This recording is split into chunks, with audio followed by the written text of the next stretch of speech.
Welcome to Renegade Thinkers Unite, a show that will help you transform your marketing from mere messaging to programs that break the rules and make a difference. Join the movement today and learn non-traditional techniques that give you an edge. Now, here's your Chief Marketing Renegade, Drew Nizer. All right. Well, I'm back with Grant Johnson, who is the CMO of Kofax, a global software company with a zillion employees and lots of customers. And we had an amazing conversation a second ago. And good thanks to Bill Carmody, who's here with me now for a second round with Grant. And we're going to go a little deeper this time into what Grant's done at Kofax. And we'll start with, first of all, welcome to the show, round two. Drew, great to be here again. Thanks so much. And Bill, thanks for adding to the value here. Thanks for having me. All right. So, Grant, what's your proudest accomplishment as a marketer at Kofax? Bringing everybody together into a single global marketing organization working with a common purpose to deliver a truly integrated marketing plan, actually this year, 2017. I've been at Kofax for about 3.5 years, and I started the process of uniting a very diverse and distributed organization in October 2016 and aligning all the marketing functions. So the ones channel marketing, product marketing, vertical industry marketing, digital marketing, demand gen, corporate marketing, communications, all under a unified marketing approach. Okay. That's really, it sounds so easy. Right. It kind of does to me. It's like, well, let's get everybody working together. We'll do it integrated. But we know that's not easy, because so many, the opposite of integrated is disintegrated. How did you, what were some of the steps that you had to take to build an integrated program and get everybody working off of the same sheet of music? Well, absolutely. It's hard to do. It's always even harder than you expect. And to really understand how this program came to fruition, I think I should provide perspective to your listeners on the organizational structure I inherited before I actually came up with the idea. I'd done integrated marketing previously, but not at Kofax. So Lexmark purchased Kofax for about $1 billion in May of 2015. They had an existing enterprise software comprised of Perceptive that they purchased in 2010 and ReadSoft that they purchased in late 2014, two of their primary brands, but there were another 10 acquisitions. A few months after that, the CEO of Kofax, he was made president of Lexmark Enterprise Software, and he asked me to take on the entire global marketing organization. So the first step was to meet the various leaders and teams, review the global marketing programs, understand what I had, what was similar, what wasn't, what gaps existed. Kofax is based here where you are today in Irvine, California. Perceptive is in Lenexa. It's a very nice suburb just near Kansas City. And ReadSoft was actually headquartered in Sweden, and most of their business was in Europe. And so each of these companies had a somewhat divergent approach to marketing, and they had obviously some cultural differences that you would expect from places around the world.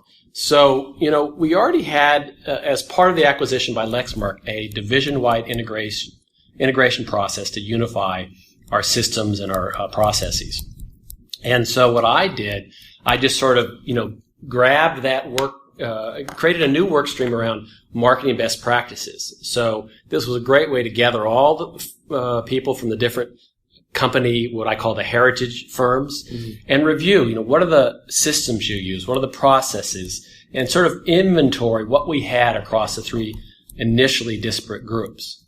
So, let me stop you right there for just a second, because there's so many things that you said, and sometimes it just helps to break things up a little bit. So, first, 3 or 4 different brands. You have to decide which ones to keep and which ones to get rid of, because if I look on the Kofax brand website now, I don't see those other brands. So that is an interesting thing that we could get into.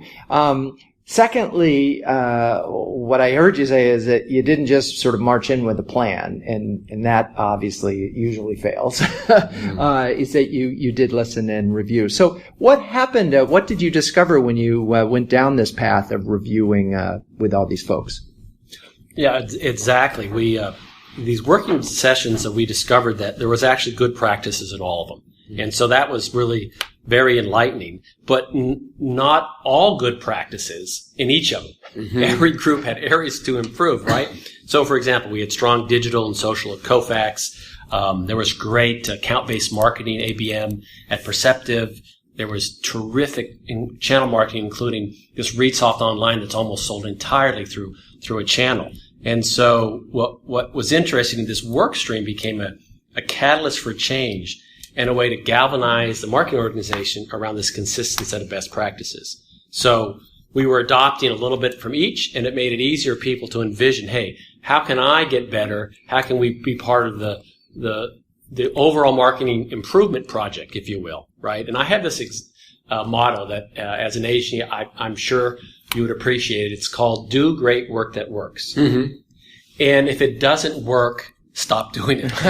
So, if we're engaging customers or prospects or generating needs or nurturing opportunities and it's working, do a lot. And I think you get a sense in talking with me that I'm very digital. I've just been that way for a long time. And so over the last, even at Pega and now here at Kofax, for the last 7 years, for the last 3.5 years, I keep reallocating dollars from traditional online, offline media, whether it's print or events, which, still have their place, to more digital.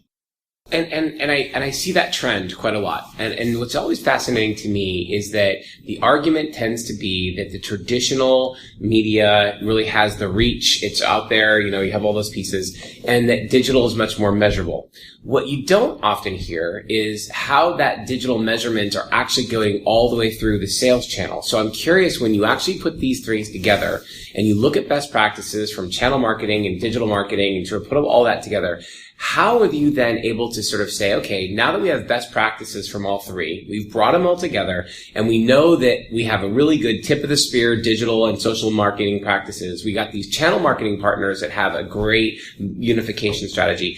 When you pulled that all together, what was that way in which you were able to then see the effectiveness of all of them coming together from a measurement perspective? Because that's usually where everything starts to fall apart for companies, because they know intellectually that these are all the things that have to happen. But then when you try to get down to, well, how are my partners effectively using my digital marketing assets? Or how is digital marketing delivering the kind of value for the sales organization that we want to see? That's where things start to become more challenging. So I'm sure you had to grapple with a lot of that stuff, and you may not have an easy answer, but tell me sort of what it is that you sort of came through the other side. Well, it's definitely a complex equation, if you will. We have in our CRM system, we have a way of tracking the first touch and the last touch. So we can get a better sense about which various tactics are working better than others. There are certain things like, let's take a webinar. Webinars are very inexpensive, but you can't just do webinars. We have a hot one that, say we get 100, 200, a hot one gets several hundred. We just crossed 1,000 on one, but you can't just simply do that. So you got to use all these different tactics. And, the channel measure, we actually, since we sell through over 1,000 resellers, they're all in it's typical stratified program, silver, gold, diamond, platinum. We can see the attribution as it flows in through our system. Mm-hmm. But what I like to talk about, I've actually sat down and had arguments with CEOs on this, and I've learned the hard lesson.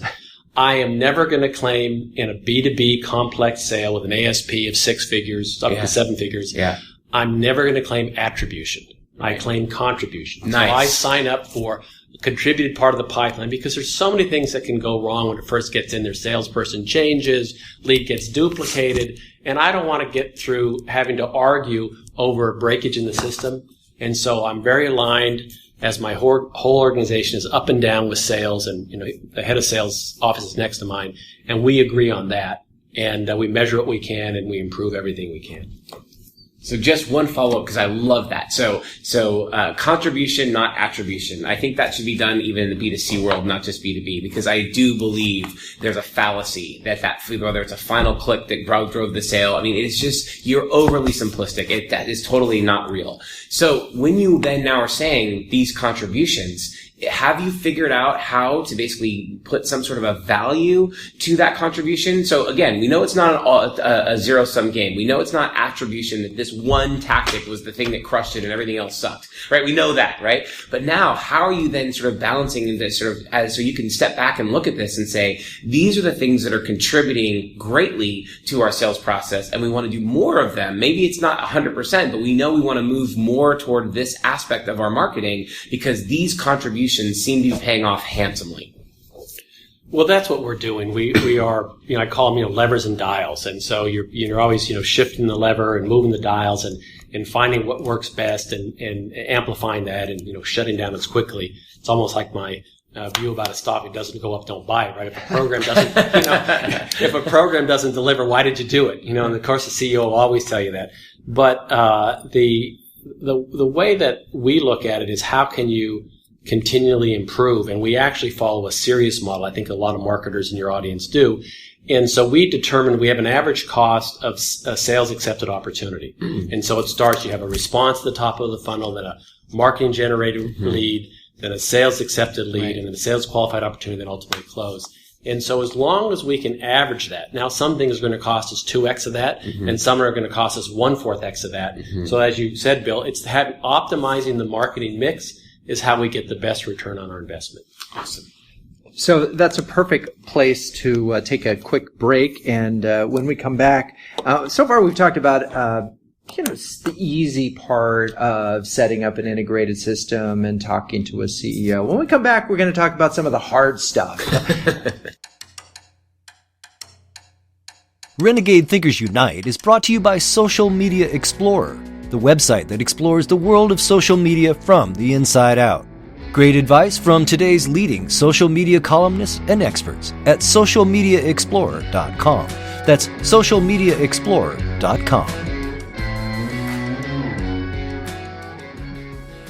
All right, we're back. My guest is Grant Johnson, and my special co-interviewer, Bill Carmody, is here with me. And first of all, you mentioned the challenge of getting on the same page with the CEO, and that's one of the things that I talk about with effective CMOs is that they understand they speak a different language. Mm-hmm. The CEO speaks in terms of shareholder value and a P&L, right? Either top line or bottom line. And when you talk about things like contribution, does contribution sound like something that does a CEO say, I know what that is?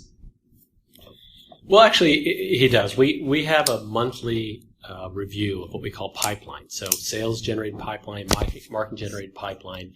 And I'll say I'm fortunate. I've been with prior CEOs that they'd say good enough isn't. We just keep doing more. And I try. Right. But we have a budget.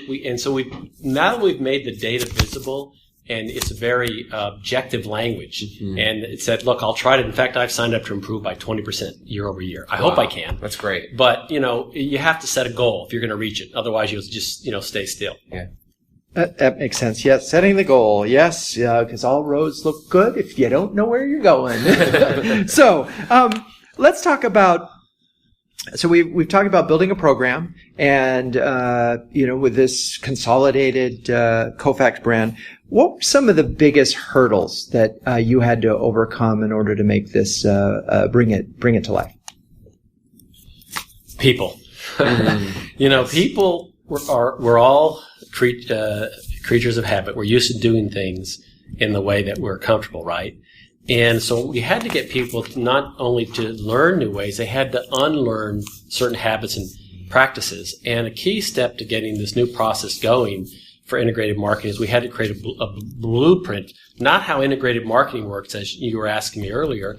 It's how it would work or could work at Kofax. So, we consulted some firms outside and looked at some best practices insights and how others were successfully integrating marketing and our collective experiences.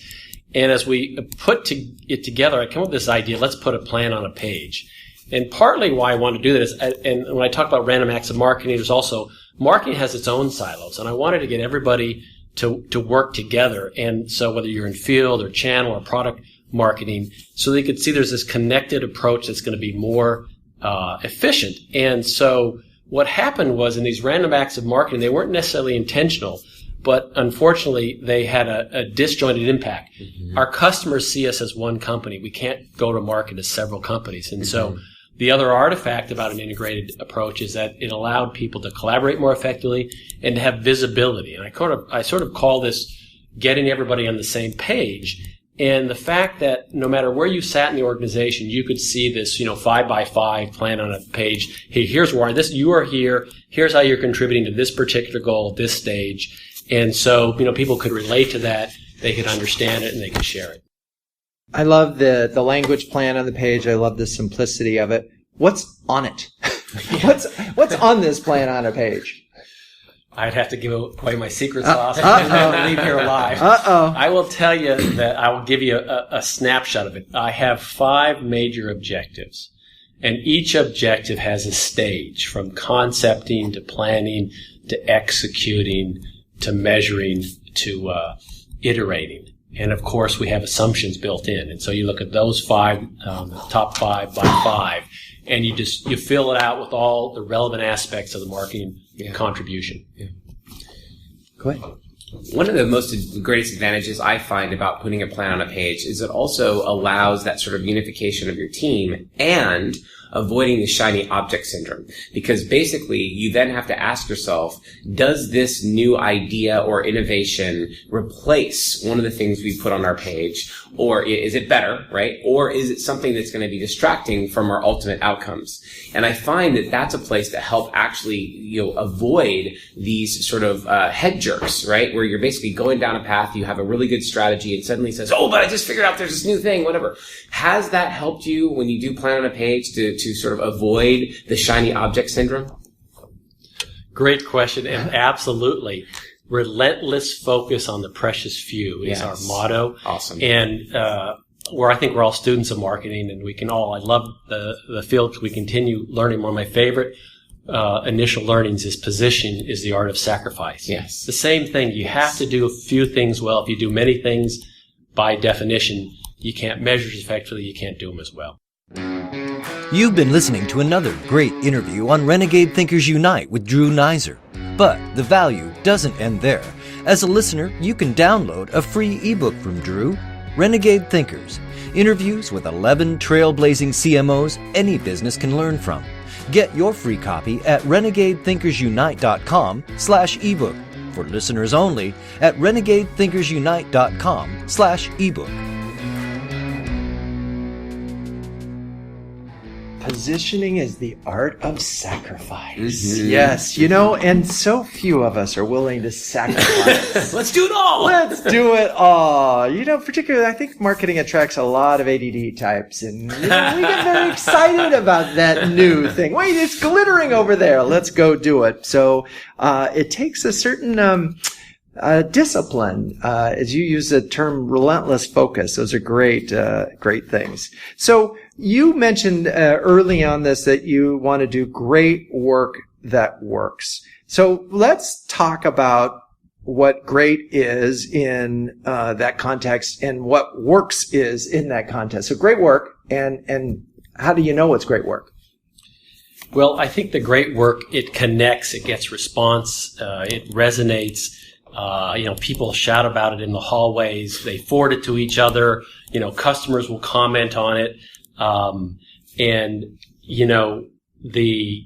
It's so easy just to do something that just works, but going to great, it's like your firm. You've got to be renegade. You've got to be willing to take some risks, and you actually have to offend people.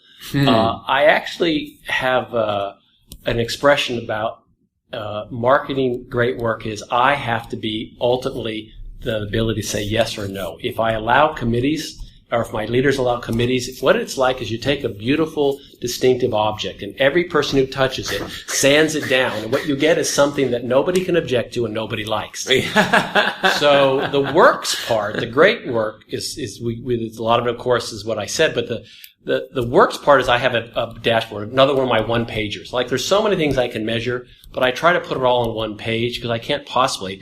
I'm sure I have ADD like every marketer, but it's key, as I mentioned, the marketing contribution. And so I look at, what percentage of the pipeline are these leads and opportunities progressing? What's the acceptance rate? Are they closing?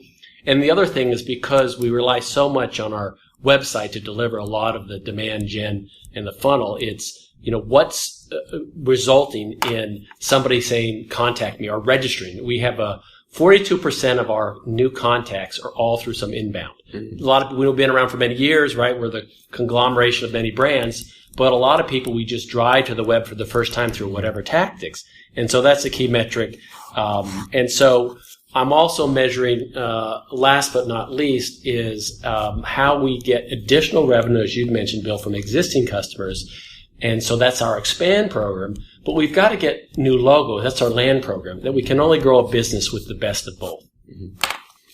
One other thing here too, which is, it occurs to me when Drew and I were preparing for this interview, we were checking out your website and we saw over 200 white papers that you have available, and it's actually quite daunting because you have so many industries you cover. There's so many specific things, very edgy titles, which is great, so it gets people really curious about what's there.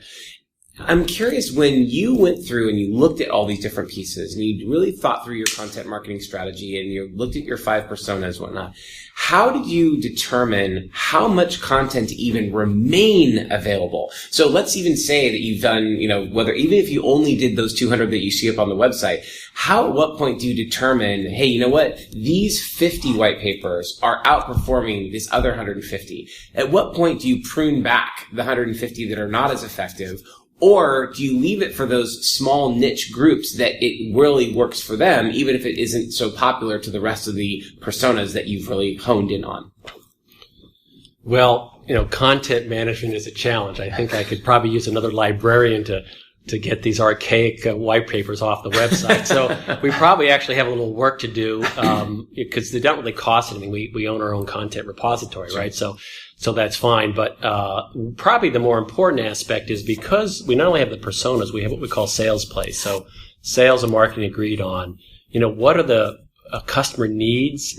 What are the pain points? What are the problems that we are solving? Are we solving for robotic process automation, or mortgage loans automation, or claims processing, or healthcare enrollment, or, student applications, all that, some of the apps. And so if we have some software and we have a solution, we know that in the early stage, we've got to do some education. And thank God I've got a lot of really good writers. I mean, I wish I had time to read everything I do. But the main thing is it's all designed with an audience in mind, and that's why it works. All right. Well, we're at the point where Kevin is going, okay, Drew, find a way to wrap this thing up. So let's just, this has obviously been an interesting journey. You've been here 3 years. What are the biggest lessons that you've learned, and maybe even the toughest lessons that you've learned when it comes to marketing? We'll start with the biggest lessons. Change is hard. It always takes more time than any of us want. And make sure that it sticks. I learned this. I've been in global marketing, multicultural, my whole career, and flew over to Europe and come back, and people nod their heads. They agree, hey, this is a new way of doing things. And the minute you leave their office, they do it the way they used to do it. You're thousands of miles away, so you have to. I knew I had to bridge the cultures and the operational styles. Another big lesson I learned is that when I inherited and brought together these disparate teams, I didn't just make Irvine the center of the universe. That would have been crazy. So I put additional responsibility in Europe, additional responsibility in Kansas City. I blended some teams. I expanded the digital team. It didn't initially own content. That was under a different area. And all that helped us get together a more effective team that could continually improve. What a great place to sort of wrap up. And I am going to do what I always try to do at the end of the show is bring a little summary to this. And I was listening. I'm listening to a great course right now on the brain and how the brain works. And evidently there's something I think it's called cognition bias, where basically we look for the things that we believe. And so I have heard many things here that I believe, and so that's what the filter that I bring to it. But there's a couple of things that I think that I haven't talked about before on Renegade Thinkers Unite. Yes, we are renegade thinkers, and we are prepared to take some risks, and even a big company like Kofax will admit that if none of your content offends, then you're probably doing something wrong. Right. So yeah, we're there in the renegade standpoint, but there's a lot of discipline to this, and I love the plan on the page with having your 5 major objectives that everybody can see. It's one page, not 50. It's an interesting and important part of it. You can do it that way, or you can go the Bezos route, where you have to write the 3-pager. But either way, get this plan down. And interestingly, when it comes to big ideas, don't let everybody decide, that these things get sanded down. And I can tell you for sure, Renegade's greatest programs, there was one approver. There was no doubt. Mm-hmm. And we had a very simple brief, and we had one approver. And so don't let them get sent down. Marketing by committee really doesn't work. There was a little factoid that snuck in here that I think you could all think about benchmarking your business, particularly if you're B2B, is 40% of your, is your business inbound. Mm-hmm. That's a great number as a place to start. If you're wondering how you're doing with your inbound marketing, well, there's your number. If you're there, you're caught up at least with Grant Johnson and Kofax. So Grant and Bill, thank you both for being on the show. It's really I learned a lot. My pleasure, Drew. Thank you. Me too. I loved it. It was a great interview. Thank you, Drew. And there you have it.